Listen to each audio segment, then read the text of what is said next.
The Untouchable True School Sports Empire proudly presents something the boxing games are missing. Hey, what's going on? It's your boy BT, and I came here to talk some boxing with the thousands of True School Sports subscribers. Now, listen, man, it's day two. You know, we're calling it 90 days of boxing. Yeah. All right, today is day two of 90 days in a row going live on YouTube. So shout out to everyone out there in the world. It's your boy BT, the Untouchable True School Sports Empire, live in the flesh, live and in color, live and in prime time.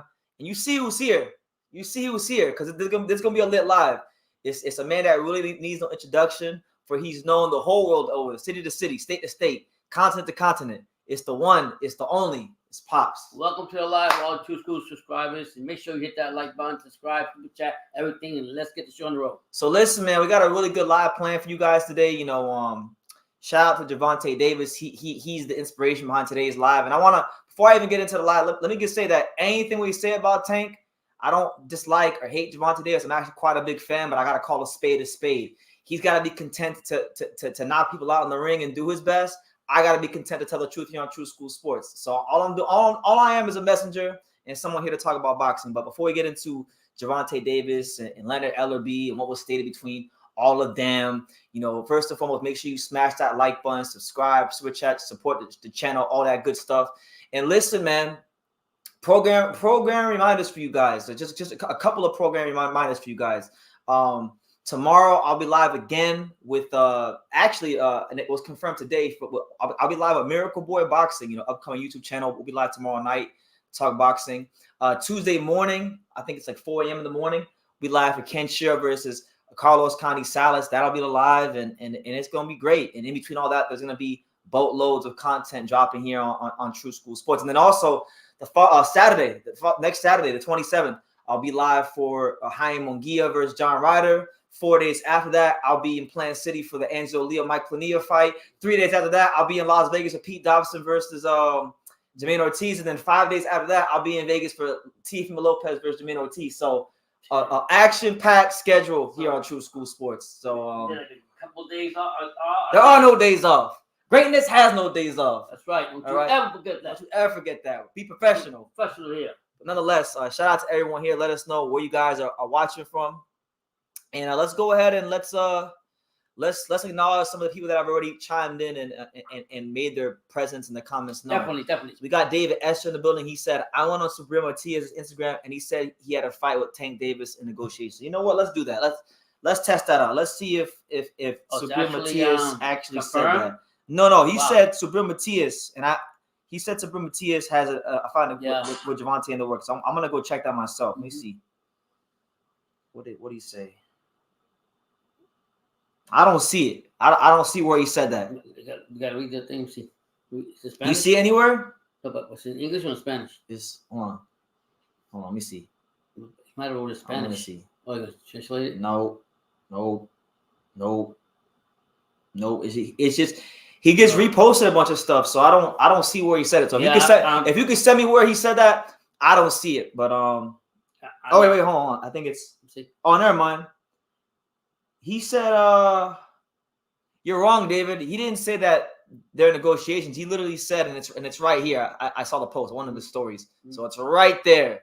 It said that this is a lie, but I do believe it will be real at some point. Real fans would like to see this fight. And I definitely will. I want to see Subriel Matias fight anybody, but against someone like Gervonta Davis, that's like, who wouldn't want to see that?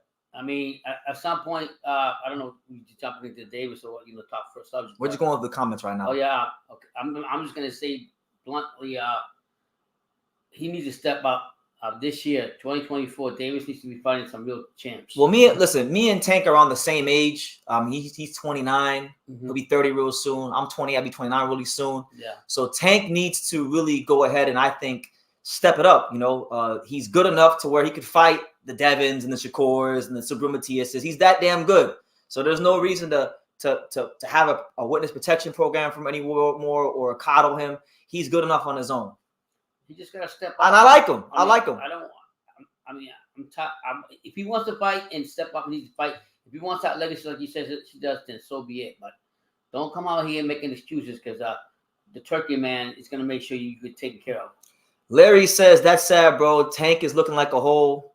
Well, you said it, not me. Yeah. Listen. I like Tank. I'm of the mindset that he's probably gonna fight someone in house like Pitbull Cruz. Maybe I wouldn't even rule out Raul Valenzuela. After a big knockout against Chris Colbert, it wouldn't shock me one bit. Because you gotta remember, Chris Colbert was once on the short list for Tank Davis. Yeah, quiet as kept. So don't be surprised if Raul Valenzuela gets that call real soon. What are those fights gonna do for him? Not a damn fucking thing. It's a waste of time. This motherfucker needs to step up. And I like him big time too. Don't get me wrong. I like Tank too, but he needs to step up. Next time I'm videotaping him or seeing him, I'm gonna ask myself, bro, step the fuck up. You from Baltimore. We need you. You should be doing what Jackson is doing for the Ravens right now. You pick up your game and get it going, man. Because people want to see you fight. They do. They want you to fight. Shout out to my main man, MEZBX. He says he should fight De Los Santos and beat him more impressive than Shakur. That would actually sound. I wouldn't mind that fight. I think that's a very explosive fight between two, hard southpaw power punchers. Who wouldn't want to see that fight? Especially after the Shakur fight, it'd be a good, measuring stick since David says it's in his stories, not his posts. All I saw in his stories was just reposts. But we'll see. Look, if he's gonna fight Matias, cool. But I have a hard time believing it. But we'll get into that later. Mexican boxing #1 says Tank. He says Tank is a coward. Yup. I'm not gonna go that far. Well, he ain't fighting nobody.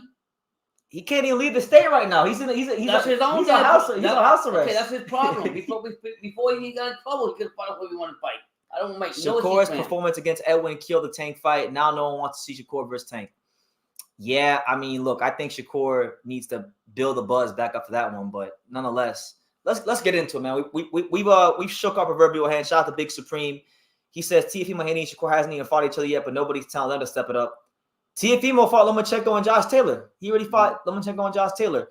He's not one of these guys that you could sit here and criticize him for his resume of the guys he's fought. But as far as Haney and Shakur, yeah, they need to get it. They need to get it on and popping. But nonetheless, let's get into it. First point. All right. So this is what really made the big news today for me, and this is what the live pretty much is based upon. Now, we know that, and it's been a big popular point of discussion here on True School Sports. The Saudis. We just got done talking about it yesterday.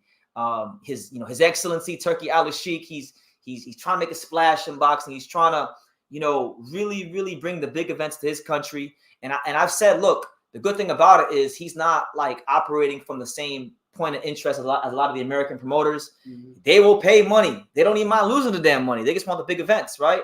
So today, Tank was on Twitter. And I still call it Twitter. I ain't calling it X. It's still Twitter to me. Yeah. Today, shout out to Ray Jackson. I got to give credit to Ray Jackson, right? Because Ray Jackson, if you don't know Ray Jackson's this big Earl Spence fanboy on Twitter. Okay. And he has like a job as a forklift driver. Okay. And he gets talk shit on Twitter to all these fighters, and all these fighters respond to him, like Crawford, all these guys. So he would get a lot of good reaction out of these fighters. So I got to tip my cap to Ray Jackson. Mm-hmm.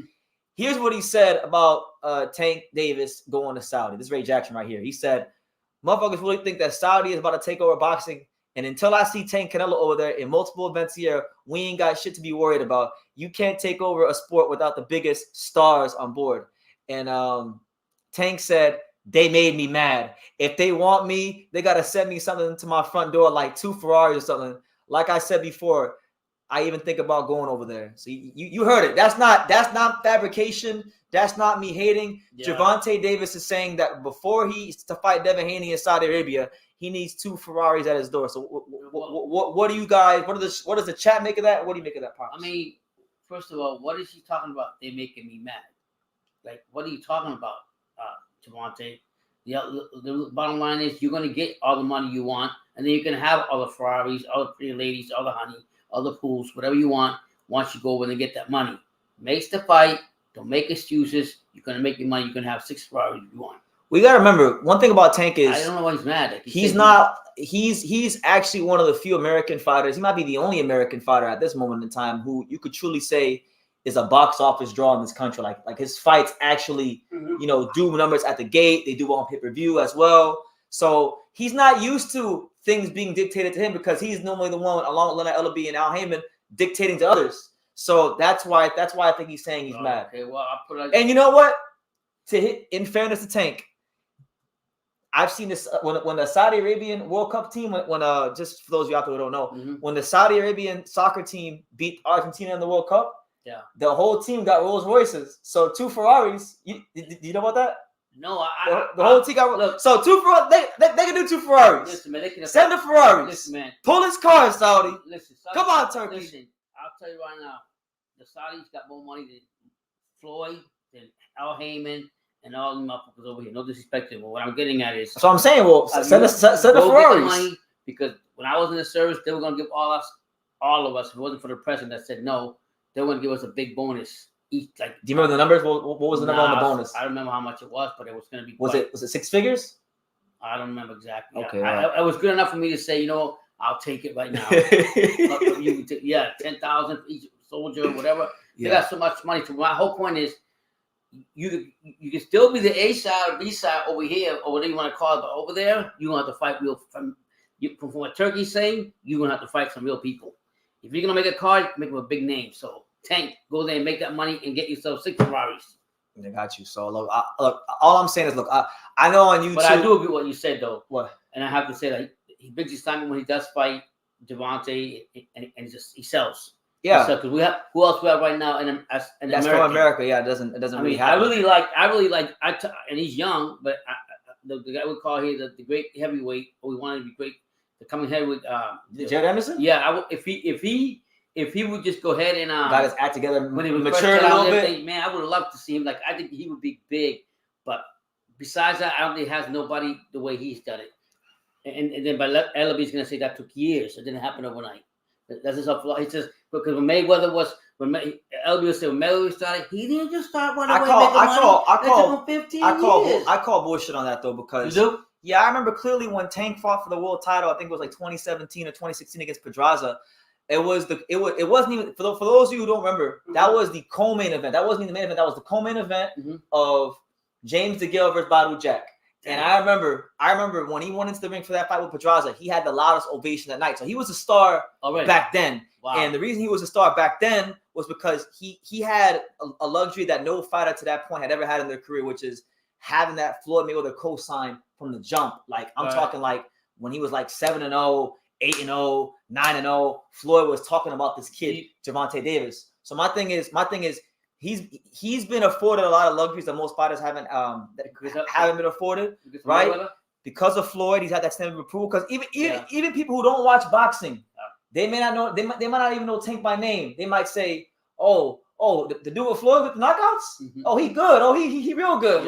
So my thing is, look, we all want to see Tank in the big fights. Shakur kind of blew the opportunity for now just because of how bad and how boring his last performance was and how underwhelming it was.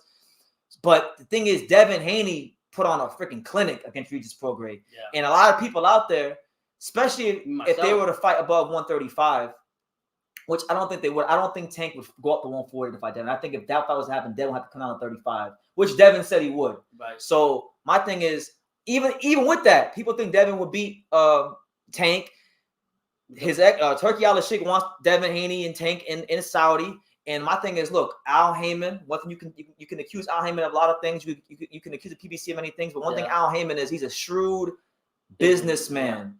And my thing is, if the dollars make sense, what's the holdup? Shit. What's the holdup? You don't have to worry about that with Turkey Al-Sheikh. You can make sure. So I don't really think it should be a big issue. I don't think it should be all this hooting and hollering about whether or not Devin and Haney could Devin and Tank, I should say, could fight in Saudi. But nonetheless, let me before we go more into the thing, let's definitely read some comments. Big Supreme says he's being facetious, he's being sarcastic. Maybe he is, but you know what? Gervonta Davis is at a stage of his career where we want to see him in the big fights. For years we've heard so many excuses for why he can't fight the top names. Like take it back all the way to 2017, 2016 with Lomachenko. Yeah, but I could see what Big Supreme was saying. I could say that he could probably just joking around about whatever the case may be, because I think honestly, if it's about the money, he's gonna get it from the Saudis and he'll get the big fights. Because what I like about and I hope Turkey still sticks to that, he said when he wants to make cards, he wants a big card with all big names in it so people can remember it, not just one fight with big names and everything else. sort of guy. So I want to see that. I think that'd be great for Tank. It would actually make him more, famous, whatever it's called, get more popularity from going to Saudi and fighting over there. And let's see a Tank, because I would let's see Tank go out of his comfort zone all the way to the Saudis and see how he does. Devin Haney already went to Australia. My thing is, look, the ring is square. It don't matter if it's in Saudi, Vegas, Baltimore, or Timbuktu. If Tank is really like that, which I think he is, he should, be taking these fights. And I'm not, and he says, like Devin always says, when it comes to Tank, they say everything except let's fight. In my Bill Haney voice, yeah. Tell the motherfucker truth about that. Yeah, but the thing is, he still won't go out to Saudi, even if they send a Ferrari. Well, they better send a special plan with his name on it or something. I will see what happens. I just think my whole issue with Tank is it's time for him to answer the call with the big names in his division and make some sort of statement to fight the top guns. I don't want to hear him fighting Isaac Cruz. Wipe him off the board. You know why? Because Marcel with this Mexican and all this other stuff, but the reality is Tank needs to step it up. That's what. And he's good enough to. It's not like he's not good enough to. What are we waiting for? Are we waiting for him to get to 40 years old before we can do something? I don't know, man. But shout out to Usam, the fanboy killer, the out there in Montreal, Quebec, Canada. He says, "What's up, BT? Turkey Al-Sheikh is the best promoter in boxing." And then he also says, Gervonta Davis has so much talent to have only weight drained Jose Pedraza and Ryan Garcia as the best opponents on your resume at 30 years old. Yeah, like that's what I'm saying. He's so much better than he's showing. And I think, look, he's a product of the current climate of boxing, the current culture in boxing, where what actually goes on in the ring doesn't count as much for all the bullshit outside the ring. Because Lil Baby mentioned him in a song and said, "I'm a hard hitter like Gervonta Davis," and he's carrying all this cultural cachet. That means more than winning a world title. That means more than fighting the best. That's the day and age we're living in, where you can have all this clout outside the ring and you don't gotta really do much in the ring. I mean, the whole thing when you come into boxing is dreaming to be a real champion, undisputed, whatever the case may be, and fulfill your dreams and fulfill a legacy. So when you walk out of the ring, you can look back and say, "What I've done." If you walked out right now from boxing, where would you consider Tank Davis today? We know what he is about. He's not a Hall of Famer. I'll tell you that. Okay, he wouldn't be a Hall of Famer. He's damn sure not an all-time great. That's what I'm saying. He's not. But he's a great talent. Right. He's a great talent that never fought the top guns that he should be fighting, and that's got to be changing. That's why I think with Turkey, he's going to do that. I think Turkey's going to change this whole spectrum. He's not going to listen to all the promoters, and because he gives a fucks about. Yeah, but at the end of the day, look, you still think the politics is like the people like Ellerby and Heyman, they still have to actually make the fights happen. So what did Stacey McKinley say? What Don King said? Working together works. Yeah. Right. So they gotta be willing to work together. And if they're not working together, then it is what it is. Yeah, but if they're there to get the cake, get the money, then they're gonna make the money. So what's the issue then? That's my whole point. Yeah. And he says Tank should send Shakur an offer. He said, "Fuck that. They both free." Yeah, Shakur's gonna be a free agent soon. So I would like to see that fight because look, in terms of style, in terms of Gervonta Davis' actual style, Gervonta Davis is known as this front foot dominant power puncher, but he's really, there's more dimension to him than that. I think Gervonta Davis is a guy that's more of a counter puncher, a vicious counter puncher, but a guy that takes a couple rounds to normally warm up, and then he gets you. Eventually he goes and you make a mistake and he flips it on you. Put you to sleep. The kind of style that's going to beat Tank is someone that can box from the outside, control the pace, and someone that's very defensively sound. Two guys that fit the description are Shakur Stevenson and Devin Haney. And right now, whenever it comes to those guys fighting, we're not getting the fights. We hear De Los Santos, we hear Cruz, we hear Chris Cole, we hear Rob Valenzuela's name in the mix, but not those guys. And I'm gonna go what Brendan says about Devin Haney. Devin Haney's talented, a pure good talent. And so Devin Haney's a pure talent that can go there. And he shut me up after what he did to Progress. So, and my son was telling me for a long time. My son was telling me for a long time. You don't appreciate Haney like you should, and you have to appreciate him for that. Yeah, Big Supreme. Let's address this comment. He says Bob Arum openly said he deliberately kept Pacquiao away from Crawford because he was afraid for his health, and nobody blames this dude from blocking fights. Well, Bob Arum, in regards to that situation, Bob Arum did a lot of double talking back in those days. He would say things like that, but then he would also say that another reason why he didn't make the Pacquiao fight is because his matchmakers, like the esteemed Brad Goodman, felt like Crawford couldn't beat Manny Pacquiao at certain points. Yeah. So he did a lot of double talking. I think he kept Pacquiao with he kept the Pacquiao possibility and dangled that carrot in front of Crawford to keep him with Top Rank. That was ultimately why he did that. But I would say you're not wrong, but there was a lot of double talking when it came to Arum in regards to Pacquiao versus Crawford back in those days. Because I remember sitting here when I was young, when I was like 21, 22, making videos about all that. And that's what was going on. Yeah.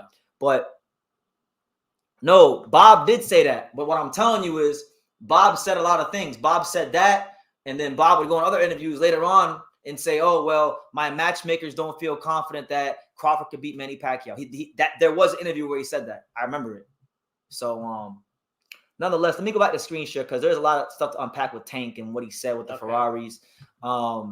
Look, here's what Leonard Ellerbe said in regards to a report, and this was in regards to in regards to Subriel Matias. So actually, let me go back to the screen. Let me get to the whole.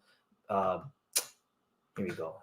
We're gonna talk about why I don't think Tank will fight Subriel Matias, even if Subriel Matias is coming out and saying that they're negotiating. I don't believe it. I have a hard time believing it. And if he does, I'm gonna say this: he's probably only gonna fight Subriel Matias under some sort of special clause, like Matias can't rehydrate over a certain level, or he got to come down in weight. It's gonna be something crazy.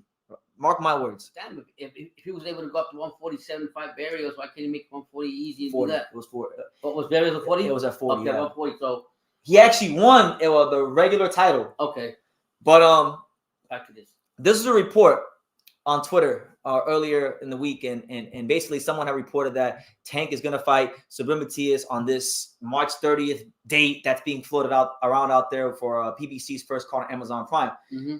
To that, Leonard Ellerbe called cap. He said it's not happening. And Leonard Ellerbe, he had a whole lot to say in regards to the Subriel Matias fight. So I actually wanted to kind of highlight that because, we know Leonard's MO. We know what Leonard says. And listen, I got respect for Leonard Ellerbe. Like, he's been in the game for a long time. Yeah. He was a central part of what Floyd had going on.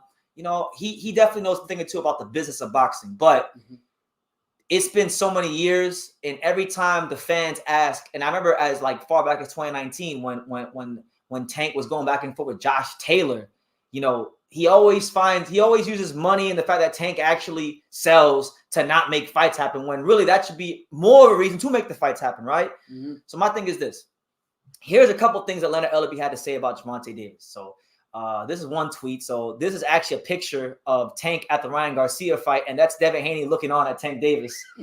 Devin's got this look of like, oh my God, that guy's a superstar, right? And Leonard said, "Who don't want to be at the hot shit? Tank fights resemble the Mike Tyson fights back in the day and the Floyd fights. You are going to see the rappers, the pop artists, the actresses, the actors, the models, the ball players, the hustlers, the fly ladies, and the fly guys. Big boy events." And listen, I can attest to that. I can actually attest to what it's like at a Tank fight. Yeah, I've been to two of them. I was there live in the flesh during the pandemic when he fought Leo Santa Cruz. There was sectioned off seating, so you didn't quite get the whole feel what a Tank fight was really like. But then when I went to this Ryan Garcia fight, oh my God, this shit was like unlike anything I ever experienced. It was off the chain. It was off the chain in there. So he's not wrong when he says that, but that's still no justification for why you can't make the big fights happen. Because look, as big of a star as he is, you get a guy like Devin or Shakur or Tio or even like a Subriel Matias, you got an even bigger fight on your hands, right? So that's what it is, right? That's one thing he said. Another thing he said, and this was strictly about Subriel Matias. So one guy, there was a tweet here where the guy said, "Bruh, you and your whole team don't have the guts to put Tank in front of that killer, Subriel Matias. Subriel loves to fight those Baltimore fighters. Do you remember? You remember clearly what happened to Tank's boy Malik Hawkins fighting Subriel. It means more than regular fight. He is a juggernaut." And to that, Leonard Ellerbe said, "Bruh, Tank is a 135-pounder. You should personally focus on building your guy up instead of chasing Tank. He's a good fighter, but nobody knows who the fuck he is. You should be trying to collab instead of talking stupid." So with that being said, look, Tank wasn't too small for Mario Barrios, who's now at 47. Oh, shit, but now he's too small for Subriel Matias. Like, which one is it? Yeah. You like, and this is why people have a problem with Tank, because He's not too small to fight Hugo Ruiz and Leo Santa Cruz and all these guys, but and he wasn't too small for Barrios, but he's too small for Subriel Matias. So I don't like that. I don't think that's cool because Tank had a belt, at least a version, a piece of the belt at 40, right? So that's a contradiction. I don't care what Leonard says. That's a big ass contradiction. And I'm gonna say it like this. To me, I don't care what. I mean, I get he has legitimate points that Tank sells and he brings out all the stars and all the glitter and everything. But what the fuck's that gonna do about his legacy? If he gets in there and fights a fighter like Matias and he gets that battle tested, then we want to see what Tank is all about. Is he really that Baltimore NIGGer? You know what I'm saying? from there. So we don't know until it happens. So I honestly feel like they're just trying to protect him more than anything else. That's how they do it. Because I don't want to see. I don't know about you guys. I don't want to. Let us know in the chat. I don't want to see. Who do you want to see Tank fight? Fight no friggin' Rob Valenzuela? No Rob Valenzuela. How about Lamar Roach? No Lamar Roach. No. If it ain't no big names or anybody can go up and test him at the level he's supposed to be at by now, because he's behind running that bike. You know what I'm saying? He's behind running that bike. Everybody's way ahead of him. He's got to show out and do something. Yes, he sells jerseys. You want to see him fight Frank Martin? I'm done. Martin's another one. I want to get there. I want to see him to step up. I don't care who he fights, but it's got to be a big name of names that are going to test him. You know, a fight where you think, he'll be in a little bit of danger at least. You know, where there's some doubt with the outcome. The thing is, we go back to what you said earlier in this conversation. Gervonta Davis has two good names. Is two right, and his resume that actually good. I think it's more than two, but I mean, I'm talking reasonable talent-wise. There's only like two guys that you basically say that he actually fought and did something to him and tested him, right? Yeah. And so he's 30 years old. All I'm saying is, if he's this bad motherfucking talent that he really is, why is Leonard Ellerbe always when you talk to Leonard Ellerbe, that's all he ever talks about? Who cares? It's about, you're right, it's about money business. It's about putting asses on the streets and making money. You're right. But I'm gonna go, I'm going, my New Year's resolution this year is talk to him, Pops. I am sticking with the turkey. You know why? Because the turkey is making more sense than half of these motherfuckers have been in boxing in America. And he doesn't even speak it. He got all kinds of ideas. He barely speaks English. Right. And what I like about turkey is that, like he said, I'm gonna make a big fight, but I want to make it minimal with undercards just as big. So he wants to put all the big names out there. Yeah. I was telling Brandon they should do like the World Boxing Series did. Put all the light heavyweights. I kind of hope they light heavyweights, and do a whole tournament with all that. You know what I'm saying? It'd be interesting for all the fans. Turkey can do all that, but when you got LB blocking everything, like saying shit like that, I don't understand. I mean, thank you, Pops. I'm sorry. But I wanted to go about the screen share to bring something up because this is a fight that Subriel Matias asked for quite a while ago. This is actually an article from last April. So he'll be watching them? This is last April. Holy Matias shit. was already talking about Tank last April. Yeah. And of course, look, we get it. But at the time, I believe last April, Matias probably wasn't even champion. It may have been a little bit before, a little bit after the Henry sponsor fight. I can't remember right now. But nonetheless, here's what he said. It was very tactful. Yeah. He didn't mince his words. There weren't 20 words used, but he said, I'll highlight it for you guys right here. He stated the following, and I quote, "Congrats, champ. I would love to take your 0 and add it to my knockout percentage." Woo! So he wants to fight. My thing is this: you can't have the cake eat it too. You can't be too. There was never any complaints when it came to fighting Hugo Ruiz, Jesus Cuellar, Leo Santa Cruz. Why? Because they were smaller guys coming up in weight. When you fought Barrios, and he was weight drained and whatnot, you had no problems with that. When Rolly wasn't, his best, you had no problems with that. So you can't have a cake and eat it. You can't just shuck and jive and pick whatever. Can't be double standards. My thing is, look, you don't want to fight your core, or at least there's no rush from both sides. I'll be fair. Top Rank has stated in the past they're not really too keen right now making a fight unless they have the help of Turkey, Al-Sheikh, and Saudi Arabia. They've said in the past they don't want to really make the fight because they don't make enough money. Same thing with PBC and Ellerbe. But look, Matias, and this is another contradiction because Mayweather said, and I'm going to quote Floyd himself, and I may have to go get this clip and put it in my stream one day, but Mayweather said himself, I believe it was after the Barrios fight, when they asked Tank about fighting Devin and Shakur and Tio and these other guys, he said, and I quote, "Why make another company great when we have fighters in-house here at PBC?" Right? So my thing is, okay, if that's the case, Subriel Matias is an in-house fighter. Hello. He fights on the PBC platform. So what's the issue? You're not making another company great. That's a perfect in-house fight to make. So there shouldn't be any promotional politics, right? And he wants to fight, and he's looking for that fight that's gonna put him over.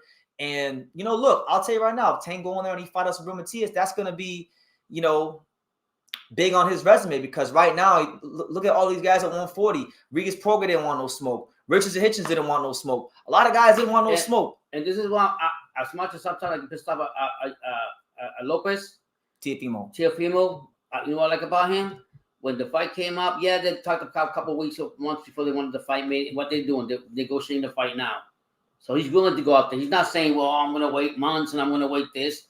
I'm going to go in June or whenever they're supposed to fight, and I'm going to fight this Puerto Rican, and I'm going to see how good I am. And then he's also dreaming about fighting Crawford. His mentality is a lot different. I'm not saying he should go up there, but I'm saying Tank doesn't even have that mentality. Yeah. He doesn't.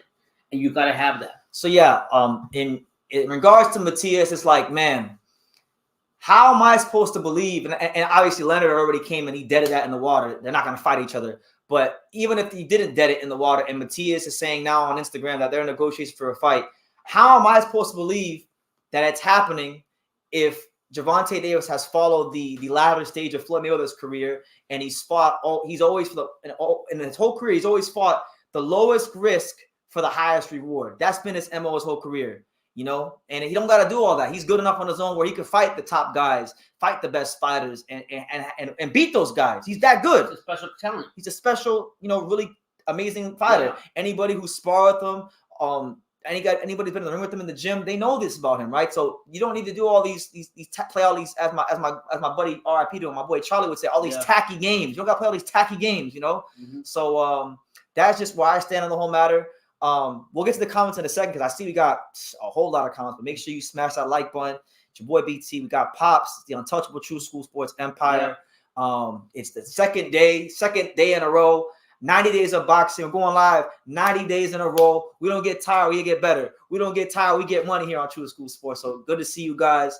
Last couple points about Haney, and then we'll get to the comments. So couple of things, Devin did chime in about this whole thing with Tank, and he said, look, simply just have your people reach out, Gervonta, and we'll read the comments from the youngest boss in the game, Devin Haney, mm-hmm. As Bill would say. Yeah. He stated the following, and I quote, I've been calling that dude out for years. He only says something when I got to fight, but now I don't.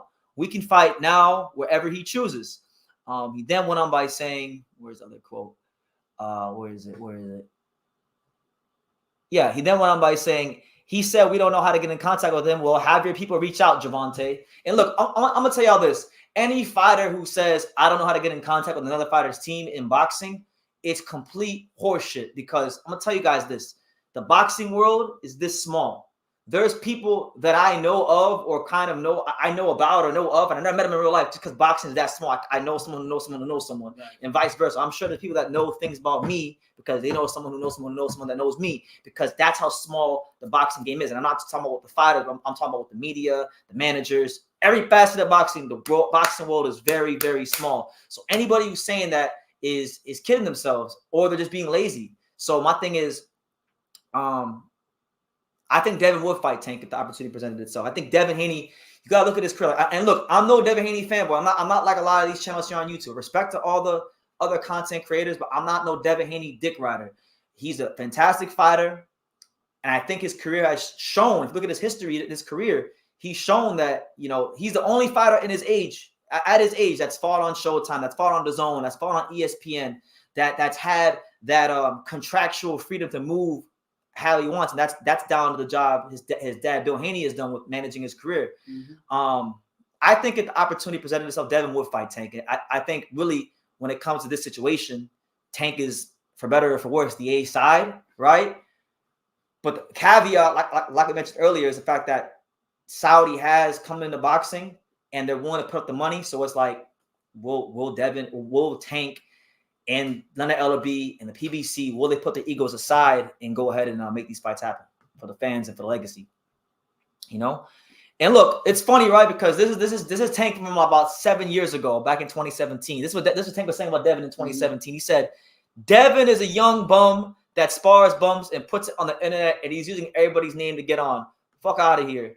He then went on and said he's a bum-ass young fighter. He got my name in the mouth to get on. You will never be me. You was handed your cars and money. I worked for mine. We doing it for different reasons. So he's been talking a lot about Devin for many, many years. He then went on by saying, and he got into a spat, a bit of an argument with Sean Porter the other day, because Sean Porter had insinuated that neither Devin nor Tank really wants to fight each other. And shout out to Sean Porter. He's a friend of the show. He's my friend in real life. I love Sean Porter. That's my guy.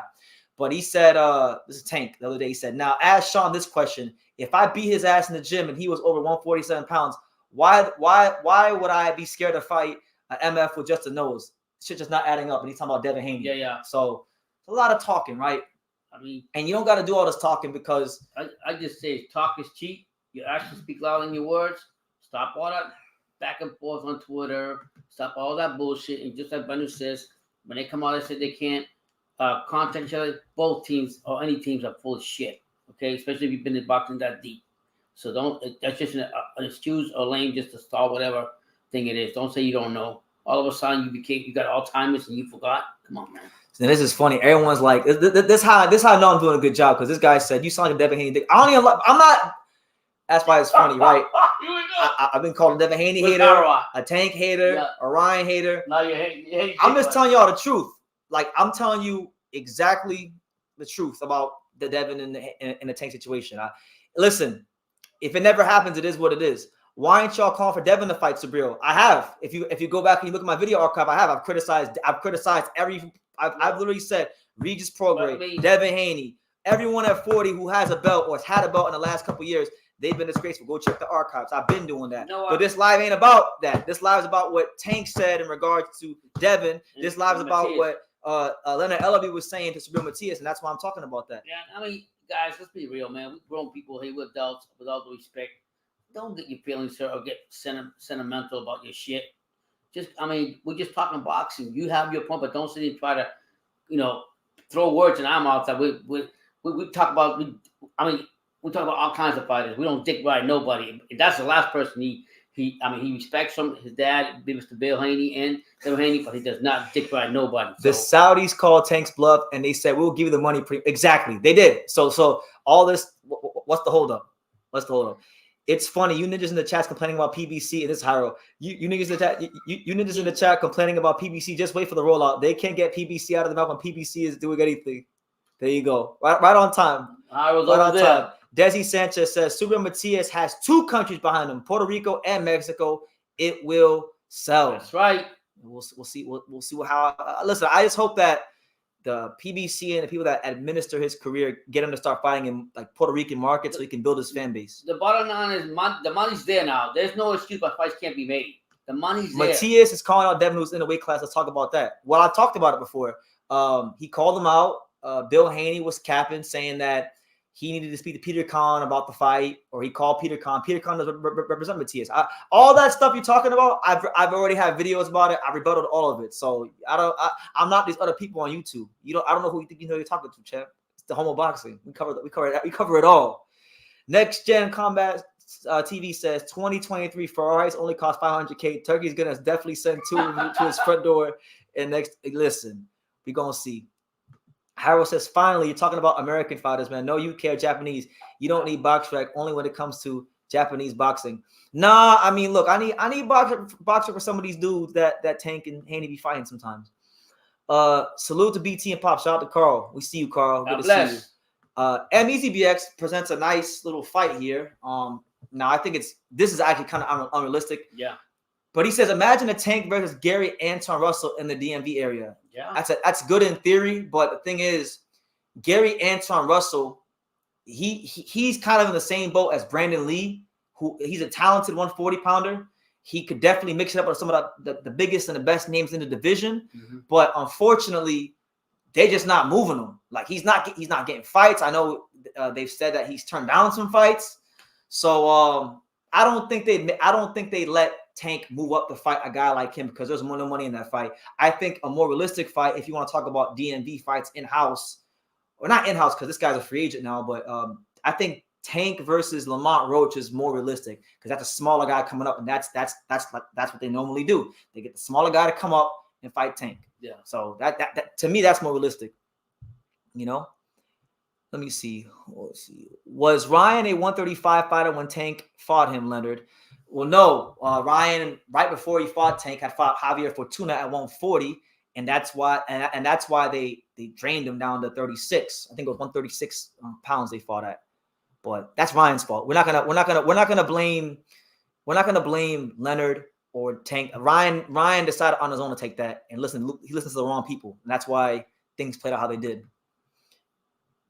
You're the only American that covers Japanese boxing while all the others suck off. Well, look, it's not about hating the Americans or loving the Japanese. I just love boxing, right? So they've the Japanese fighters are contributing a lot to the boxing right now. But he's right what he's telling you. But yeah, I appreciate you. Thank you. How he sees it. Thank you. Felix Gonzalez says, Subriel is up to challenge with anyone. Congratulations on your show, brother. Thank you for being here, Felix. We appreciate Puerto Rico, puñeta. Vamos pa encima, para que lo sepa. Let me see. What else we got? Oscar de la Coca says, next gen, you love Ryan Garcia. I saw, okay. I'm not going to talk about other people here. You guys know how easy it'll be to stream PBC for free. Yeah, it could be. No, look, Lamont Roach would be a good fight. I like Lamont Roach versus anybody. But look, Lamont Roach, he just became champion. You know, he need to go fight Otari Renosian, and he need to go fight, you know, Oshaki Foster and them guys there, and try to unify the division.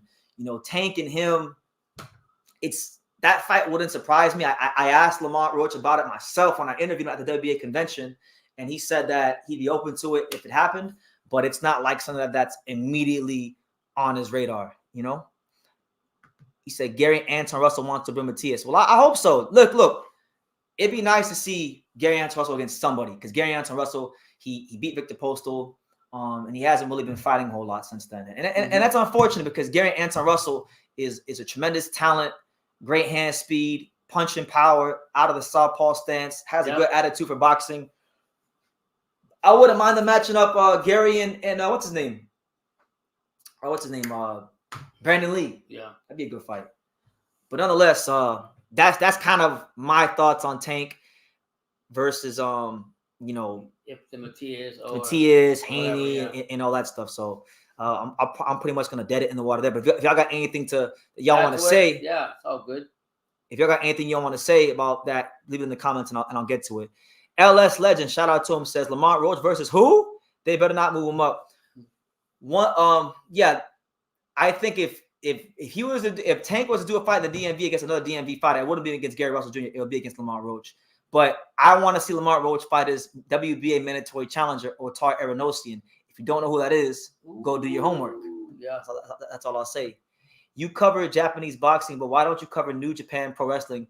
You don't know. This is a high road. This is a high road account. It's got to be a high road account. I don't really care too much for New Japan Wrestling, but shout out to New Japan Wrestling. Nonetheless, it wasn't this whole thing with Tank, with the Ferraris. That wasn't the only thing that happened in boxing today. Your boy Rolly, he made the headlines today. Yeah. We want to talk a little bit about Rolly because Rolly was shooting his mouth off. You know, probably the most vocal he's been in a long time. We know that Rolly was supposed to fight Ryan Garcia. Ryan Garcia's got his panties in a bunch. Let's start here. Let's start with this, right? So this is a post that Rolly had made on his Instagram account. It was a picture in a post of him and Isa Cruz, and it said right here. It said, I quote, "Fuck Princess Ryan Garcia, F Oscar De La Hoya Fishnets, and F DAZN, the shittiest streaming network out there for wasting my time, and more importantly for wasting the entire boxing world's time. It's disgusting to see how you guys do business, then trying to go behind my back and offer Pitbull an offer, and then claim that I priced myself out. Y'all are effed up. Now it's Rolly versus Pitbull on Amazon Prime, the largest network in boxing history. This fight is an explosion." So you got any thoughts on that, Pops? I mean, he you know, boxing, we only see what we see from the outside, but in the inside of boxing, or obviously the dark side, we don't really need to go ins and out. But boxers experience all kinds of stuff, so he has every right to say what he's got to say. And I mean, there's the reason why he's saying that, and I'm with him. I'm really on that. All of a sudden you don't want to you broadcast this about the fight, and then all of a sudden you take me off and you want to fight somebody else on a different network. You got any thoughts about that fight stylistically, like Rolly versus Pitbull Cruz? I know you don't want to see Tank versus Pitbull Cruz. What about Rolly versus Pitbull Cruz? I'm riding with. I just think Rolly. Fuck Pitbull. I'm just tired of this fucking shit. Why are you saying that? Before you go on a tirade, why are you telling people why are you tired of Pitbull? Look, the guy got the American dream. He got the opportunity that he's supposed to get. He came out, did his thing with Gervonta. Yes, what has he fucking done after that? What big fights has he had? He fought Gamboa. So he fought. Oh, yeah, broke leg. He fought Gamboa. No, I'm telling you, he fought Gamboa. He fought Eduardo Ramirez, who they moved up from 130, who couldn't punch at 130 to 135. So they've kept them real safe. And the guy, they kept them real safe. Let's have it right. When Shakur came up and asked him, another guy, when Shakur tested him to get up and let's test the waters. How real good you are. He said, no, I can't. You move too much. His dad said that fight's boring. Yeah. So my whole point is, you can't. And this is a guy that's never been a champion. But yes, I know he sells money, talks, bullshit walks. But come on, man, please. Rolly, I like Rolly because Rolly brings out the best of everybody. He's got the star, what you call it, thing. Qualities. He's got balls. And I honestly, he will beat Cruz. I think he will beat Cruz. Hopefully it can happen, but Ryan Garcia had some choice words for Rolly after Rolly came out and ran his mouth. He said the following, and I quote, "At the end of the day, Rolly and Pitbull, do what you want. I don't need any of you at all. None of you want to fight and make the biggest purse of your life. Not my problem. Go ahead and fight between yourselves." Oh, wow. So he's basically saying that. He's saying, nah, Roy don't want to fight me. He say, nah, I'm too dangerous. Yeah, that's what I'm saying. So who do you think is actually avoiding that fight? Because if history tells me anything, it's Ryan. Ryan's all over the place. One minute Ryan wants to fight. The next minute he's getting these women pregnant. Then he's divorced. Then he's divorcing the women. Like, he's all over the place. He's a mess. One minute he's cool with Oscar. Then he want to fight Oscar. Then he's running with Floyd. Like, then he's playing poker. Yeah, then he's at church. Like, which one is it? His mental state's still not where it's supposed to be. God bless him. And but one thing about Rolly, if you say he's gonna fight, he's gonna fight. If he said it, he meant it. Yeah, he's gonna actually do it. So I'll take that from Rolly any day. Ryan, we can always say one thing to another. All of a sudden now, whatever the case, now he doesn't want to fight Rolly. Now he's pissed off. Rolly wants to go his own way. Well, it's like when he initially had instructed Golden Boy Promotions to make the Devin Haney I remember fight. that, yeah. Then he started hanging out with Floyd, and then he's like, well, yeah, Haney thought it was Haney versus Garcia, but he messed up. It's really Garcia versus Haney. So he lost his payday. He lost his blessing, and he was talking like he was a champion. Yeah. It's ridiculous. But he ain't even fought for the world title. Ryan didn't, and I like Ryan Garcia, but Ryan didn't even have the courage to fight for the world title when he beat Luke Campbell. Because remember, Ryan was mandatory challenger. After he beat Luke Campbell, I know this whole franchise thing. So Devin had a portion of the belt. He had like the whatever regular title, whatever you want to call it. But still, he could have fought Devin back then. He was in position to do it back then. Didn't want to do it. After he beat Luke Campbell, that's when he started talking about Manny Pacquiao. Yeah. Then after he talked about Manny Pacquiao, he had the whole mental health thing. It's like he's got his whole.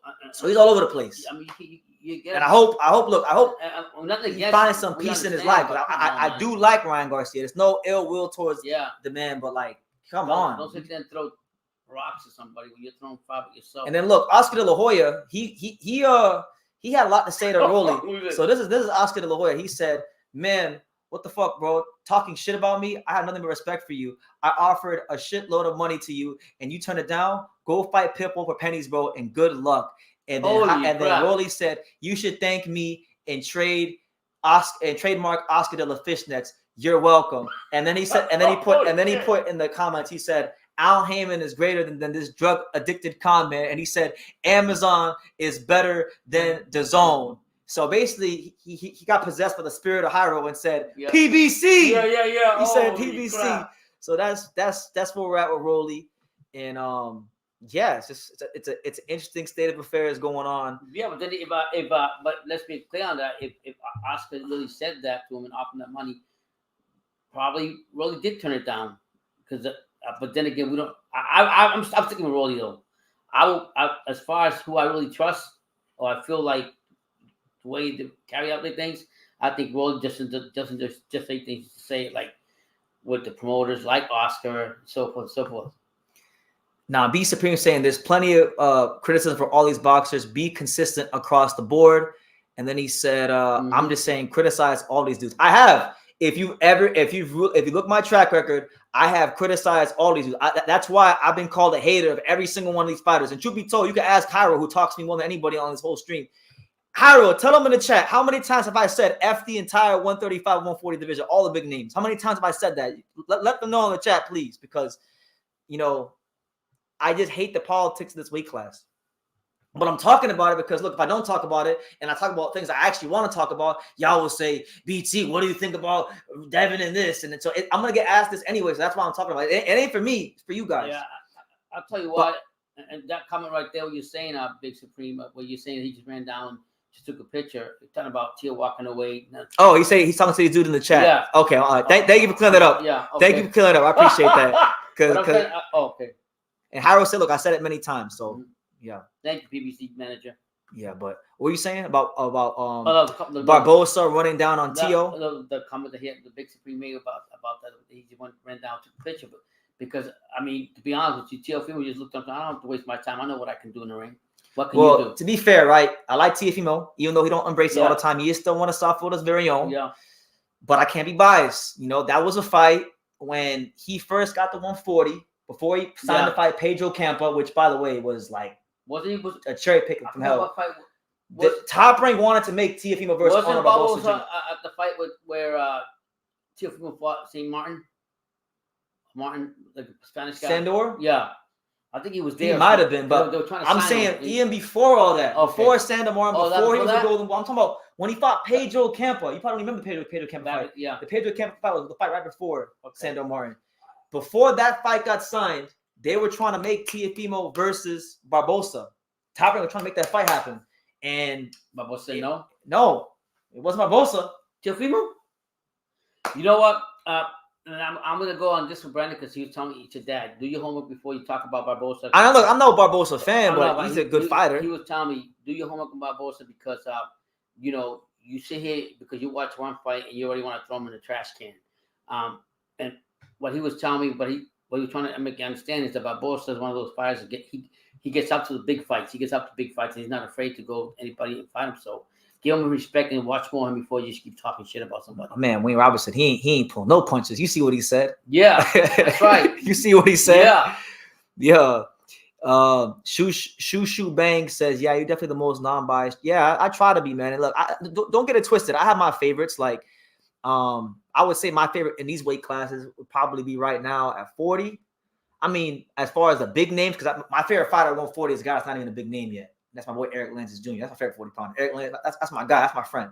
So that's my favorite 40-pounder, Eric Lances Jr. But of the big names, I would say like Teofimo Lopez. You know, I like Shakur. Even though he's at 35. Teofimo and Shakur, my guys. But they be on.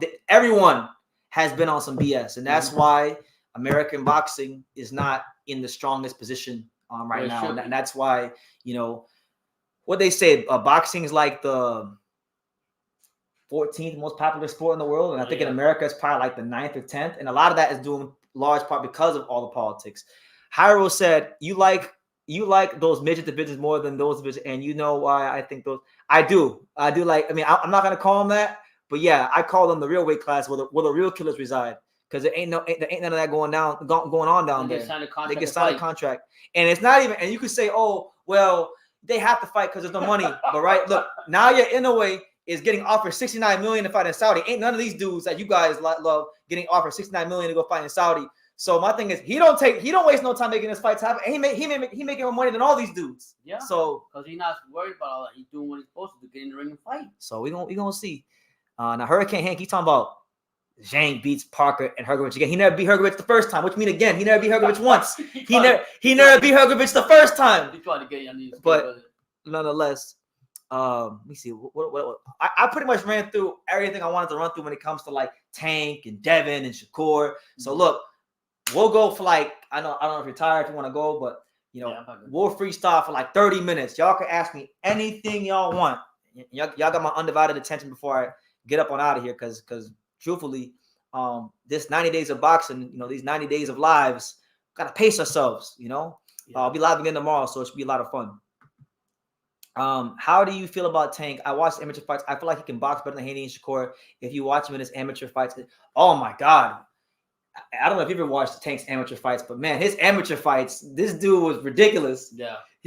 That's why I'm saying you watch Tank as an amateur and you want to see him against one of these guys almost to see like if someone could actually bring that side out of him. Because if that guy comes out with the punching he's got as a grown man, watch out.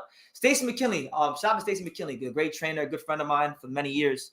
Former trainer Mike Tyson, helped train Michael Nunn, helped train Ricardo Mayorga, a lot of fighters. I think he's trained, over 10 world champions in his illustrious career, right? He told me when I interviewed him one time, he said, we haven't even seen Gervonta Davis at 100%. We've probably only seen the 65, 70% of Tank. Wow. And he said the reason he feels that way is because strength and conditioning wise, he doesn't feel like Tank he's been up to par on that degree. But he feels like if Tank ever gets to that place where he can be where he is 100%, we might get a fighter that's on the caliber of and this is not me, this is him saying that. Yeah. We might get a fighter of like a prime Mike Tyson caliber. That's what he said. I mean, I don't know what you think about that. I'm just going to talk about Tank's replacement that Floyd has. I know he's young right now, Morton, right? Do you think Camille Morton is going to be treated the same way as Tank? That Floyd's going to treat him the same way? Camille Morton? Bring him the same way that he brought Tank with tanking, like where he's at right now. They're going to be, his development's going to be slow. Yeah, I understand. It's going to be slow. You can't expect Camille Morton to be in there with killers right away. No, I'm not saying that. I understand he's got to grow into who he is and he's talented. My question: do you think that Longnose, LOB, and Floyd are going to bring? Is it going to be when he gets to the same level? Let's say it's going to be very similar. I think their career paths are going to be very similar. So who knows? Who knows? Maybe they may feel more confident in Morton than Tank because Camille Morton, he's different style than Tank. He's different style. Tank is more of a aggressive counterpuncher. I think Camille Morton throws a little bit more volume, so they may feel more comfortable with how he fights. I don't know. Only time will tell. But if I had to take a guess, I would say yes. He's probably going to move very similar to a guy like Tank. Hand History says, BT, can you finally call out Frank Marr for being I already called him out for that. So you guys gotta watch a video about. I've already done that before. He ducked Shakur Stevenson. And it's unfortunate because that would have been a really fun fight. Yeah. So Shushu Banks says, I'm glad to see. Yeah, I got to, man. Listen, man, it's the home of boxing. If I call myself the home of boxing, I gotta be well read. And the great thing about it is I got people like yourself. And one thing about it is I don't know about other channels, but I know people that are subscribed to my channel, y'all be keeping me sharp. Cause sometimes I be getting things wrong. And they'd be like, damn, I gotta be sharp. And I think one thing I know about my son is when he talks about other fighters or you guys call out any kind of fighters you want to see, the first thing he tells me is if I haven't watched some of my research, I'm not talking about it. Yeah, I can't talk about it. I can't. I don't want to talk out of my ass. I said, no, buddy, you heard about. No, if I haven't watched him myself and did my research on him, I'm not talking about him. That's all his videos. Can't. That's not lies. Can't do that. So that's good.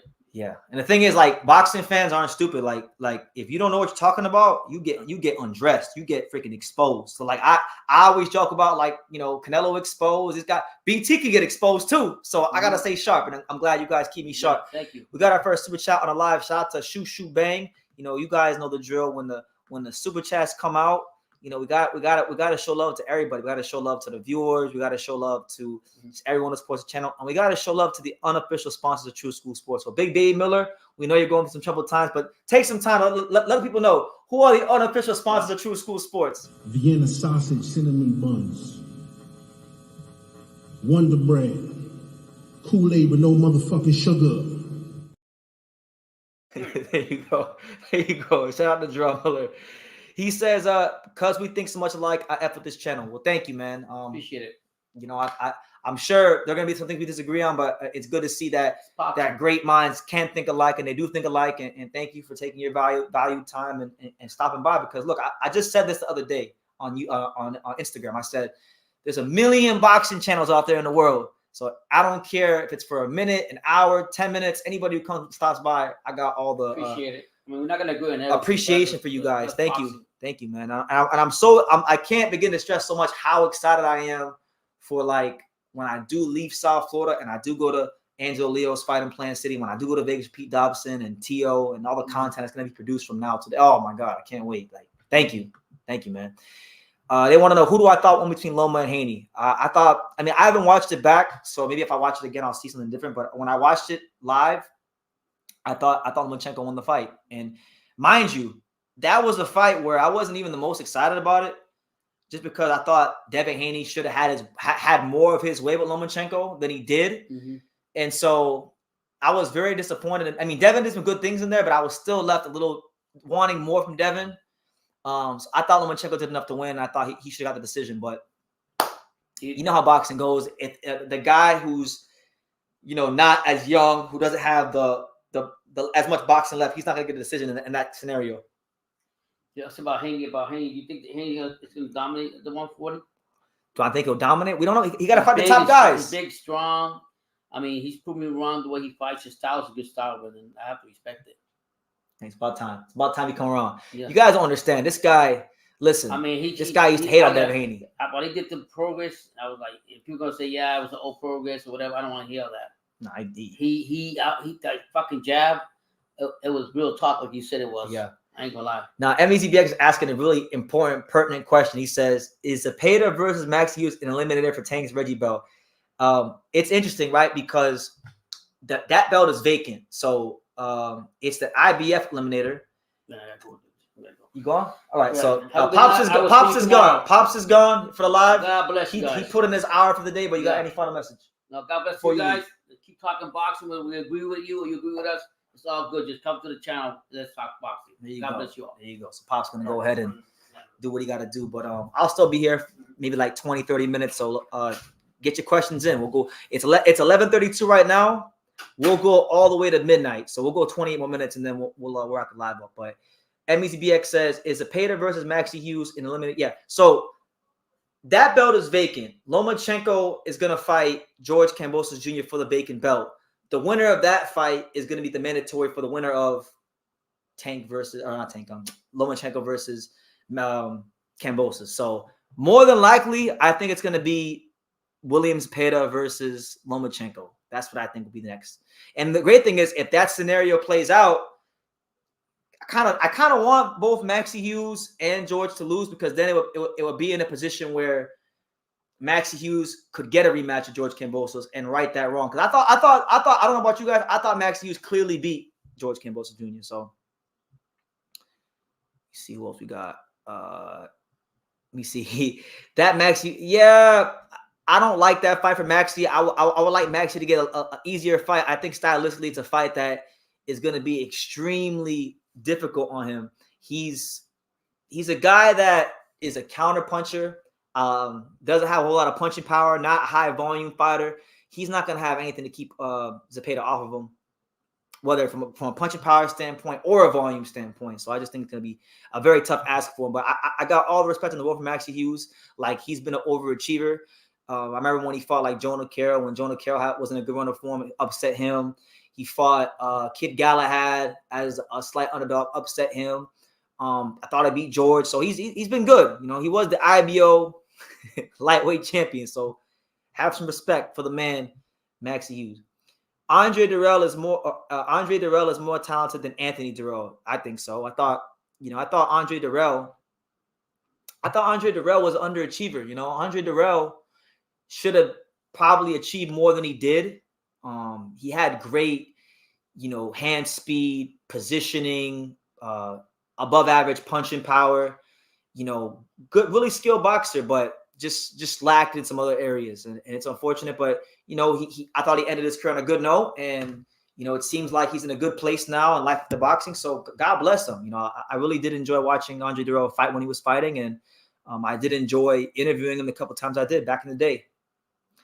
BT, do you think that Haney has the worst resume out of the three, since we both know he lost Loma? So we're talking about Shakur.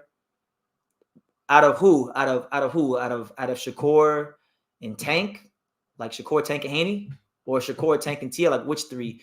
I think everybody. I think all those guys got to fight each other. Like, I don't want to get into the resume talk. Like, yeah, Devin's done some cool things. He beat some good little fighters. I think the Regis fight was a good step in the right direction, but there's more work to do. There's more legacy to carve out. He said between Shakur, Tank, and Haney. Of those three, let me see. Who's the best fighter Devin has defeated? Devin beat George. Devin beat Prograis. Shakur beat Valdez. Shakur beat Del. That's tough. That's tough. I think they all got a lot to desire. I would say they should just fight each other, honestly. I don't want to get into the rest of that. I feel like it's kind of the same thing. Like they're all beating someone good, someone decent, someone solid, but they haven't beat nobody like what Teal's done. Like they haven't beat nobody of a Lomachenko caliber or Josh Taylor caliber. And luckily for them, they haven't had a George Kambosos performance either. So it is what it is. Bro, you know boxing. Salute you. I would hope so. I would hope so. I spent enough time doing videos about this stuff. I hope I know a thing or two. By the way, guys, I wanna run this by you because I got so much content that I'm working on. And one thing that I wanted to get back to was definitely making videos about boxing history. So if you guys would be interested in like me making like videos about boxing history, like classic fights, fighters' careers, things like that, let me know in the chat because I got a couple of things I'm gonna be making videos about soon, like old fights that I'm a big fan of that maybe you guys haven't watched or have watched, and fighters I'm a big fan of that maybe don't get the credit they deserve. If that's something you guys would be interested in, let me know because I'm gonna probably get to work on those kind of things. Enrique Luna letting us know BT Angelo Leo versus Mike Plania should be a good one. Yeah, it's a good fight, man. That's a fight I'm most excited for. Angelo's a good friend of the program. Good fighter, trying to get back into the thick of things at featherweight in the world title picture. And Plania is a good fighter. Plania is someone that, he's been an up and down fighter, lost to Rice Salim, lost to Elijah Pierce, but beat Joshua Greer a couple years ago when he had a name. So, that's a solid body, and we'll see how it goes. I think Angelo should beat him pretty soundly, but, they fight the fights for a reason. Pringo says you shouldn't say any sportswoman has underachieved as nobody has a divine right to achieve a certain amount of success. I get what you're saying, and I agree to a point, but when I say Andre Dirrell, like a fighter like Andre Dirrell underachieved, I'm talking about for the ability he had and for the boxing IQ he had. I just feel, and it's my perspective, I'm entitled to my perspective. I thought Andre Dirrell was a slight underachiever. I'm entitled to that opinion. I don't think I really don't think he should have lost to James DeGale. I thought he should have beat James DeGale when they fought, but he lost to James DeGale. I thought there were some fights in his career, like against Uzcategui. I thought he should have, went ahead and did his thing at Uzcategui. That's just my perspective. I'm not putting him down. I like Andre Dirrell. I've met the man in real life. I respect what he did accomplish in the sport. That's my opinion. And we're all entitled to it. Fighters, there's levels in boxing. There's levels of greatness. There's levels of achievements. And that's part of talking boxing. That's part of being a fan of the sport. That's part of, the fun of all this is, yes, we respect the fighters. We love the fighters. We honor the fighters, but we do have our right as boxing fans to give our opinions. And that's how I feel. I agree. They need to fight each other. I don't want them to pull Leonard or Hagler with it. Yeah, exactly. I just think they would do so much good for the sport if they would just get to it and make the fights happen. Koki says, I'm going for Pete Dobson. That's my boy from the Bronx. And that's my boy. He's from the Bronx. He's from the Bronx, but he's also one of South Florida's adopted very own. He's been training really hard down here in South Florida at Beta Bay Boxing with Coach Jeff Ports. And look, man, I'll be in Vegas for that fight. Pete Dobson's my guy.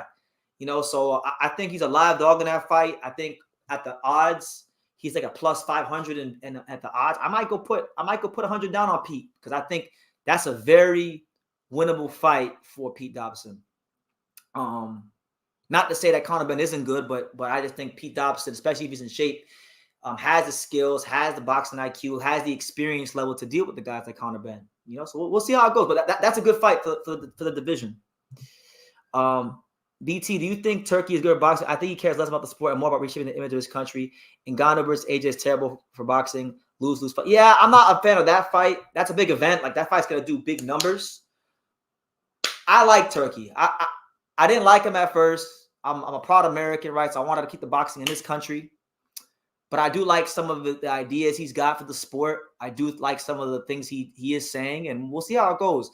Doesn't mean I agree with everything he's doing, but I think overall he will be a net positive for boxing. But we'll see how it goes. I could be wrong, but we'll see how it goes. I just hope that he's able to get my boy Philip Hergovich active, because it don't sound like he gonna get a title shot next the way he's talking. I've watched Patty Donovan a couple of times. He's fighting this weekend. Do you know anything about the guy he's fighting?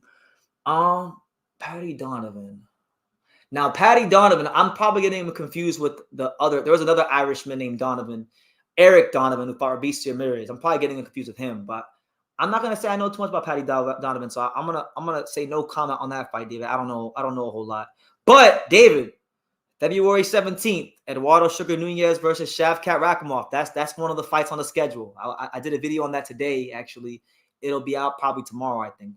Tomorrow it'll be out at some point, so be on the lookout for that. Let me see. Shout out to everyone here. It's your boy BT, the Untouchable, True School Sports Empire, live at night in prime time. Day 2 in our live series, 90 days of boxing, being professional this year. Giving you guys that world-class boxing talk. Tomorrow we'll have Miracle Boy Boxing on the channel. Did you see what Kid Austin said about Ashton Silva? No, what was Kid Austin saying about H2O? I hope he was saying send a contract. I hope they're talking about fighting, because that's a fight I feel should be happening at 35. They're on the same level. I know Jake Paul's open making that fight. So no, what did he say? Put me on game. Put me on game, because I'll be in my own world sometimes.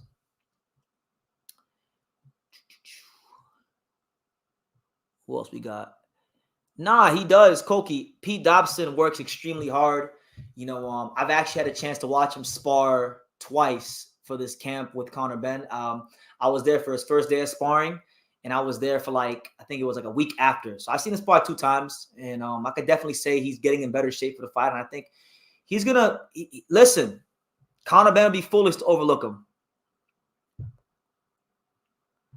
I'm hoping Regis Prograis keeps his word. He promised to fight with Matias in 2024. They had one of the longest feuds at 140. It took Regis Prograis so long to even acknowledge Matias. He was when he didn't have a belt, he was saying basically, nobody want to fight me. But the Matias was screaming his name from the mountaintops when he was saying, nobody want to fight me. So I'm with you. I'm hoping they go ahead and make the fight, because that's still a good fight. I'm not putting Prograis down. Prograis still, top fighter at 140. He just can't beat Devin Haney, and that's okay, because Devin Haney's a creme de la creme top shelf fighter. Montana wants to know, am I going to the Berlanga fight in Orlando? I hope so, man. I don't really know yet. It's hard for me to say where I'll be, a month from now. All I can tell you right now is I can give you my itinerary now. January 31st, Plant City for Angelo Leo. I'll be at that fight for Plinia, support my guy Angelo and cover the fight there. February 3rd, Pete Dobson and Conor Benn in Vegas. I'll be at that. February 8th, Tiffany Lopez also in Vegas. I'll be at that as well. But after that, anything after that, I can't really tell you right now. But I do want to go to that fight.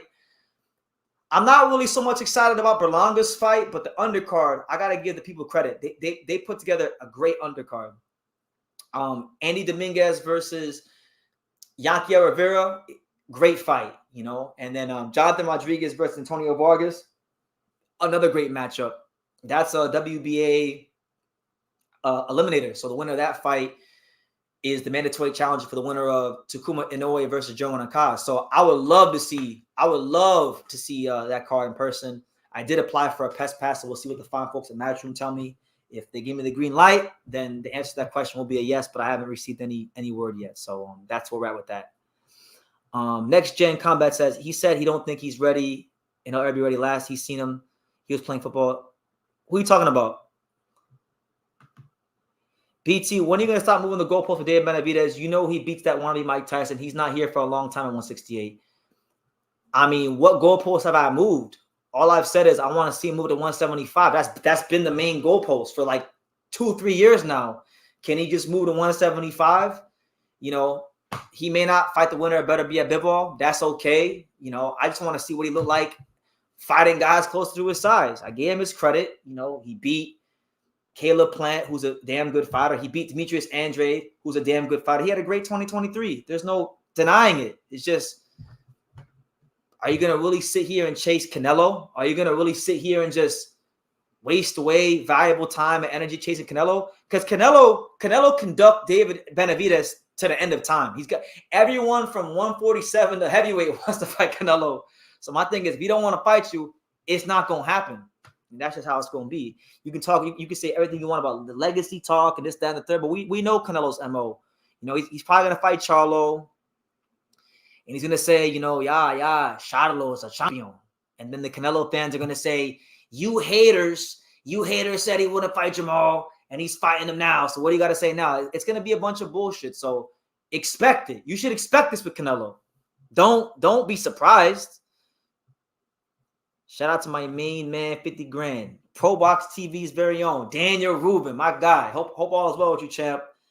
I'll be seeing you in 10 days, my brother. I'll be in Plant City in 10 days for the Angelo fight. So hopefully I see you there. And I don't know if you'll be in Vegas for like the Pete Dobson fight or the T.O. fight. But if you're there as well, I'll see you there as well. Because I'll be, you know, I'll finally, you know, I had a period of my life where things weren't going quite my way. And now the tables are turning. Things are going my way now. So I'm going to be taking my talents on the road a lot this year. So looking forward to seeing you, Daniel, and hope all is well. Shout out to Pro Box TV, giving you guys the great fights every 2 weeks on Wednesdays. Listen, Pro Box don't pay me a dime. I just like it so much.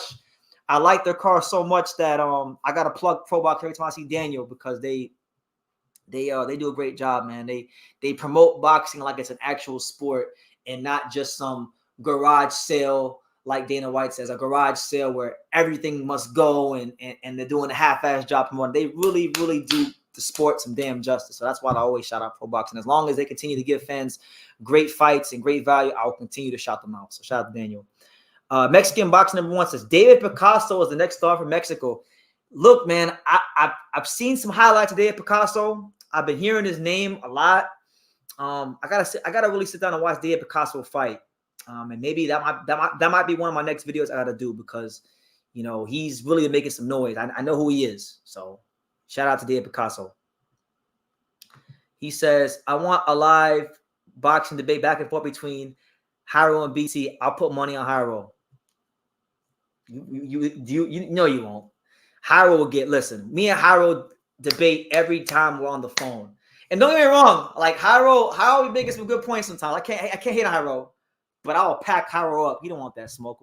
Maybe we'll set that up. You know, we got 90 days of boxing here on True School Sports. I'm going to be going live every day for the next 90 days. So maybe that'll be one of the days we'll set aside for Haro to come on here and spew his PBC propaganda and tell me how I just like these midgets, you know, and all that stuff.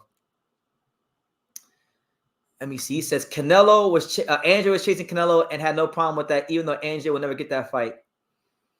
Well, Andrade was in line for that fight a lot more than David Benavidez was, and Andrade never lost a title on the scale like David Benavidez. That's why I didn't have a problem with it.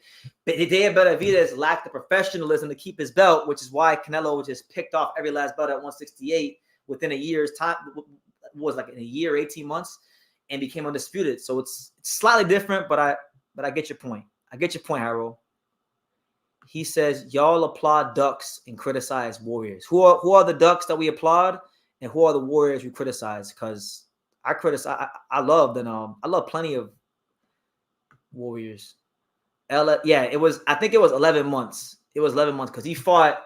The last belt he got was in, I'm gonna say it was like September or October of 2021. And then and I think let me see, 168. Yeah, the first belt he got was Callum Smith, because I remember Callum Smith was like the easiest champion. And I remember I was like, oh, this fight will be one of the most uncompetitive fights at the championship level of 2020. And people were like, nah, man, Callum Smith is this and Callum Smith is that. And when push came to shove, Callum Smith spread his ass cheeks and didn't even try to win the fight. Took it from behind from Canelo. So that's how it is. What is Pro Box? So you don't know what Pro Box is? Pro Box is a promotional company. The way I would describe Pro Box is a self-sufficient. It's one of the only self-sufficient promotional companies in boxing where they don't rely on a network. They are the network. They have their own venue, so they can put on their own TV dates. and they don't promote. I'm gonna quote all the little slogans. You know, they don't promote boxers, they promote boxing. So it's 50-50 matchups. They have shows every Wednesday night, every 2 weeks, and they're really good shows. They are on YouTube, so go check them out, and you won't be disappointed. I love Pro Box. If you're not watching Pro Box, you know you're not really a boxing fan to me. BT, you don't want that smoke because I bring up fighters you like in competitive situations, and you never say anything about them. Well, sometimes, Hyro, I gotta when I'm live and you want to distract from the main point, I gotta ignore you because sometimes you be talking some straight bullshit. But listen, Hyro, since you keep on your mouth, we're gonna set it up. I don't know when. Maybe sometime later next week. But we're gonna set it up.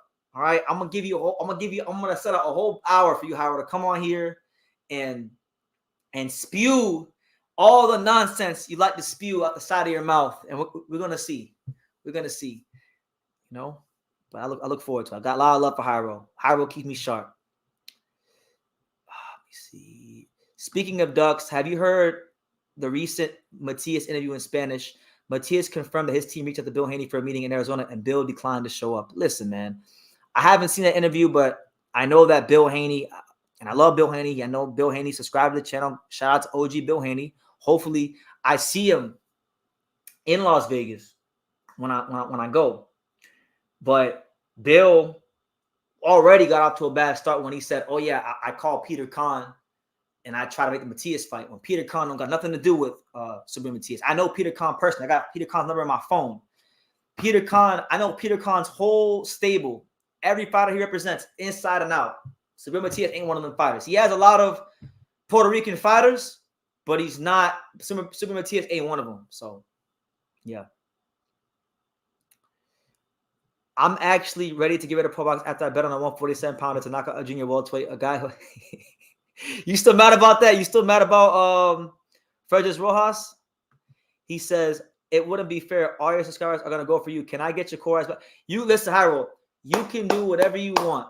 You can do whatever. You can get your core. You can get whatever you want. Y'all don't got enough ammunition for me. Straight up. Y'all don't got it. Y'all don't got it. And listen, I'm only gonna debate you because I like you. I wouldn't even waste the time with most people to debate them because they can't fuck with good old True School. But Hyro, believe it or not, even though you're a casual, you got a lot more sense than a lot of boxing content creators. So I wouldn't mind it. It'll be fun. It'll be fun. Shout out to everyone here. We got like 8 minutes left. 8 minutes left. Fire away. Get your questions in.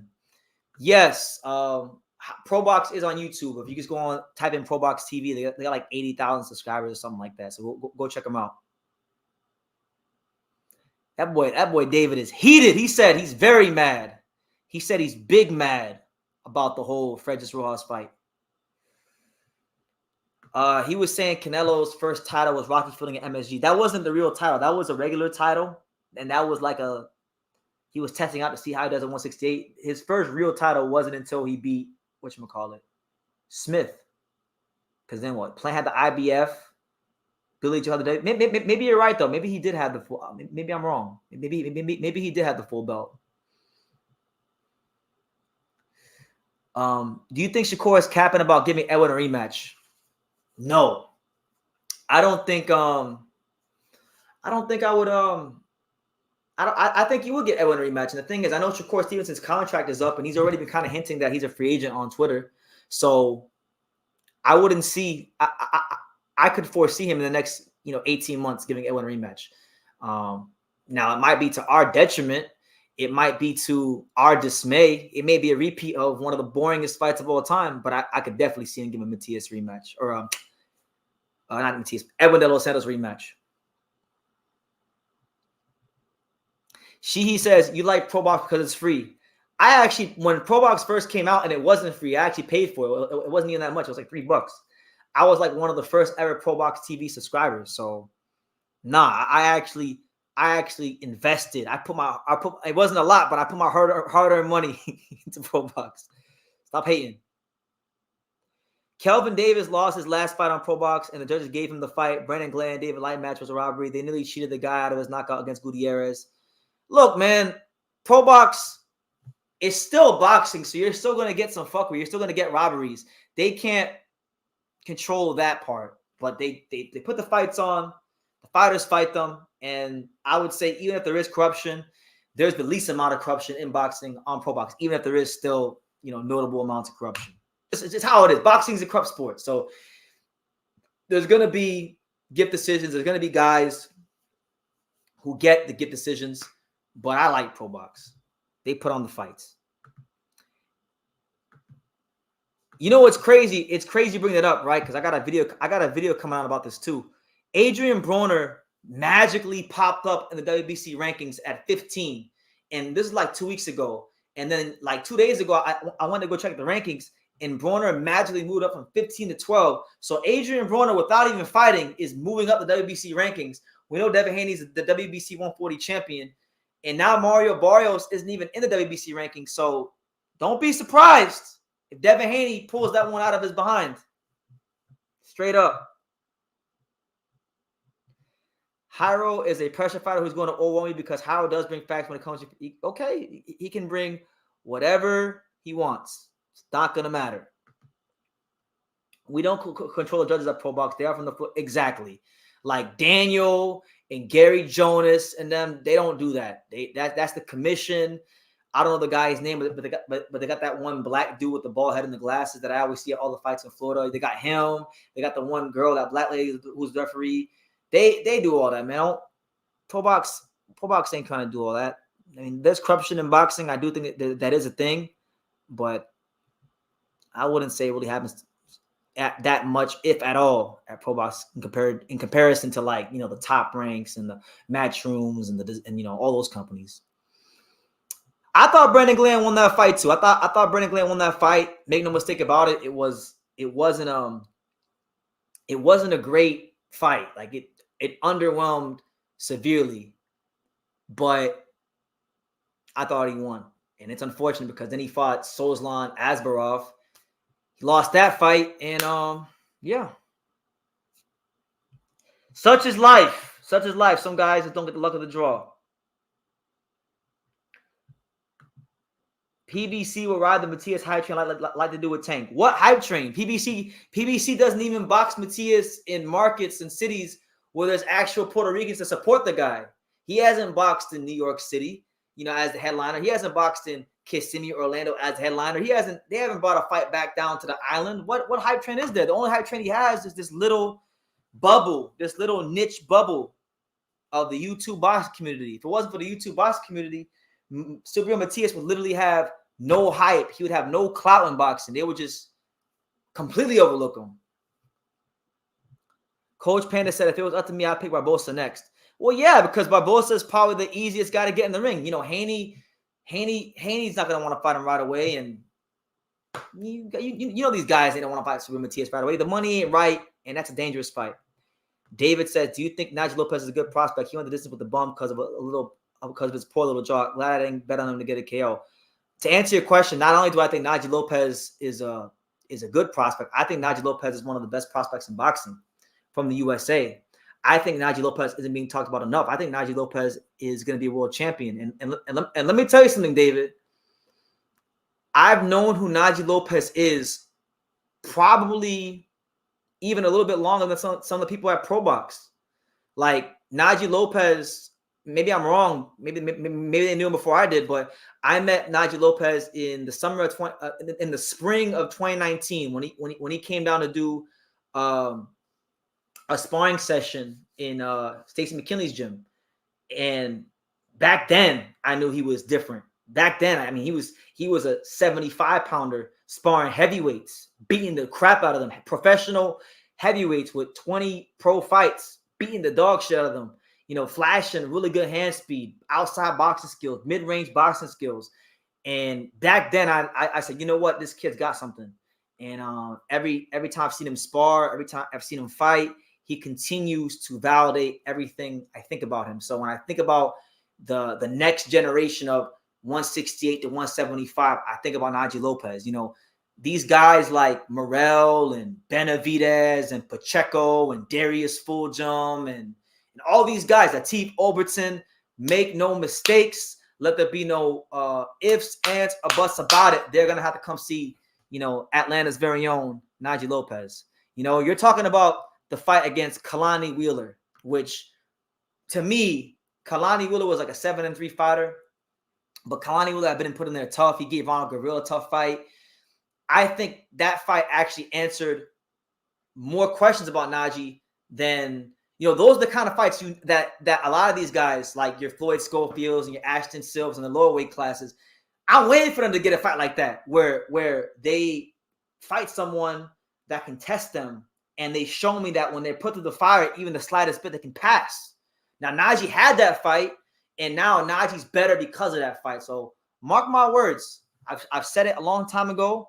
I'll say it again. Najee Lopez will be a world champion. I said it long ago when I interviewed him and his dad, and that interview's still up. God rest his soul, Coach Tito Lopez. I had a chance to meet him. I had a chance to know him for a couple years before he passed away. I told him many years ago I thought Najee was be a world champion, and I stick by it. He's talking about Christian Rios. Okay, I'm thinking about Kalani Wheeler because the Kalani Wheeler fight, that was the fight that really answered a lot of questions for me. But he said he was kind of a broken jaw and didn't fight for 8 months. But yeah, no, Najee's going to be a real force. I wish Lopez would just say he's American. He's black and from Atlanta, but and the dude doesn't speak Spanish. I don't know about that one, Hyro. When I saw Najee Lopez at the Eastern qualifiers, and I remember I saw him on the phone, and I heard him speaking some Spanish. So he might have been practicing some Spanish. So you might be wrong about that.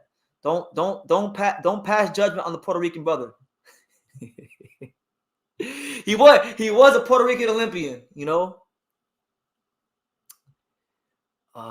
Nah, look, I'm telling you right now, man. Out of all the American prospects, pick any weight class you want. Pick any weight class you want. There's few prospects in boxing that I would class as highly as Najee Lopez in the USA.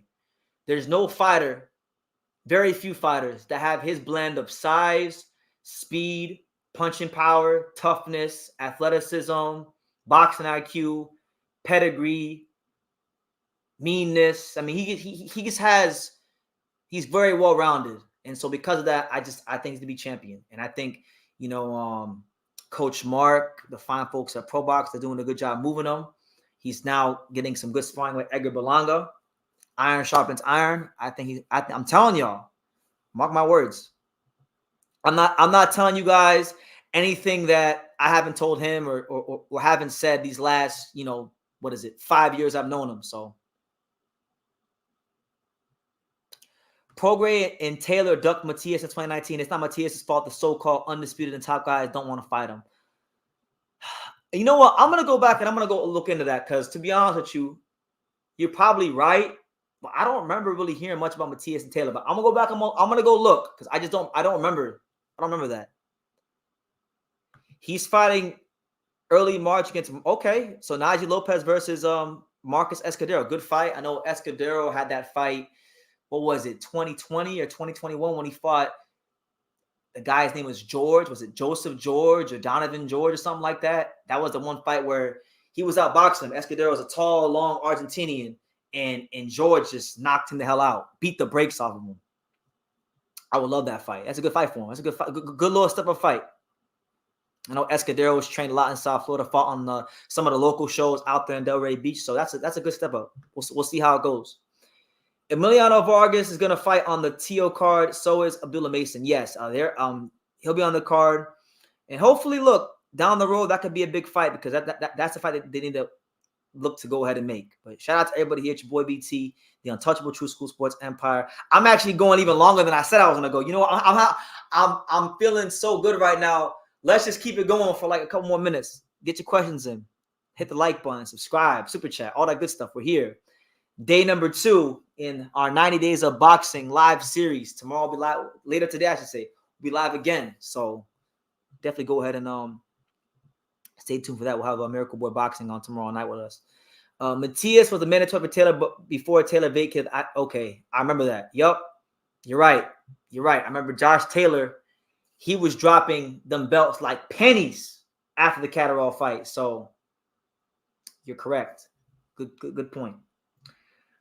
Well, Rodriguez was away for a while after the Taylor loss. You really couldn't. Yeah, I mean, look, man, Matias is a dangerous proposition for anybody. And I don't fault these guys for not wanting to fight him. After he went, and sorry I gotta mention it, but he deleted Maxime Dadashev, may God rest his soul, in the ring. But that's the kind of fighter he is. If you're not careful, he can hurt you in a severe way.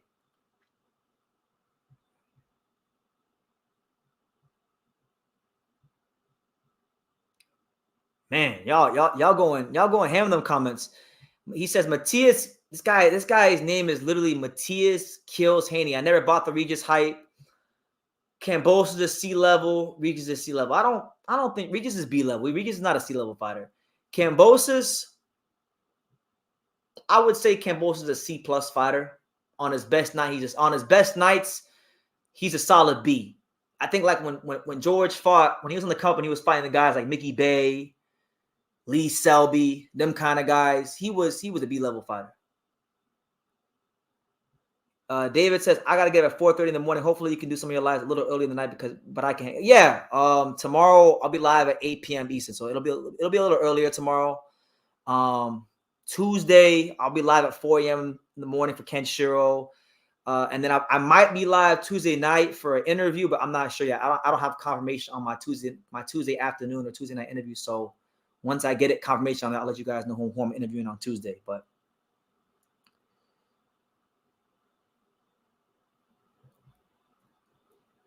Lomachenko is about to spark George Kambosos. I'm really intrigued to see that fight. He should beat Kambosos and beat him handily because he's a better fighter. But I know George Kambosos did hire some sort of Russian Olympic coach that's supposed to be good. So looking forward to seeing what kind of tweaks he makes in his style. You know, one thing I will say, you can't ever fault George. George Kambosos Jr. always fights the best. Whoever the best available opposition is, he fights them. Devin Haney, Mickey Bay, Lee Selby, Lomachenko, Maxie Hughes. There's a lot of substance. Teofimo Lopez. There's a lot of substance in the resume of George Kambosos. You can't really fault him. He's done what he's needed to do as a world-class fighter, you know, to get the most out of his career. So I'll never fault him.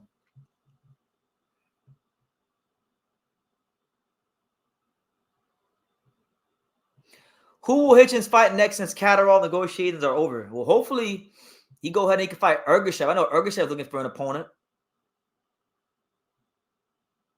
Why not? My man T. Orlando Pearson says that's because people want an easy W. And Hyro says Matias beat Ergashev and you said he ducked him. He fought him. He didn't fight Lipinets. At the end of the day, he didn't fight Lipinets. Yeah, well, that's only because the IBF made him fight Ergashev. He wasn't going to fight Ergashev. The IBF made him fight Ergashev. He wanted to fight Lipinets. I remember him tweeting about fighting Lipinets. So credit to Matias. At least the IBF stepped in and made him fight Ergashev, and he beat the shit out of Ergashev. So I give him full credit. There's no taking away that win from him. Even if Ergashev said he got stabbed in the leg and all this other nonsense, Matias beat the brakes off Ergashev, and I give Matias full credit for it. But listen. Don't rewrite history, Hyro. Don't try to rewrite history. The main reason that fight happened is because the IBF mandated that it happened. He wanted to fight Lipinets. But look, guys, on that note, I think I'm gonna wrap it up because I am getting a little tired. And man, we do got another live tomorrow, so I hope this live was good. So it was a little longer than yesterday. It's day number 2 in our 90 Days of Boxing live series. So hope you guys enjoyed it. We'll be live tomorrow night or later on tonight. 8 p.m. Eastern Standard Time with Miracle Boy Boxing. Go check him out if you haven't already. He's a really, really, I like his channel. I think he just gives you guys the no-nonsense boxing talk. And yeah, Harold says I'm going to cook you. Okay, Harold, whatever you say. But yeah, I'll have him on tomorrow. So should be a lot of fun. But look, you guys take care. There's going to be plenty of videos dropping between now and that live. So stay tuned for that. You know, keep supporting True School Sports.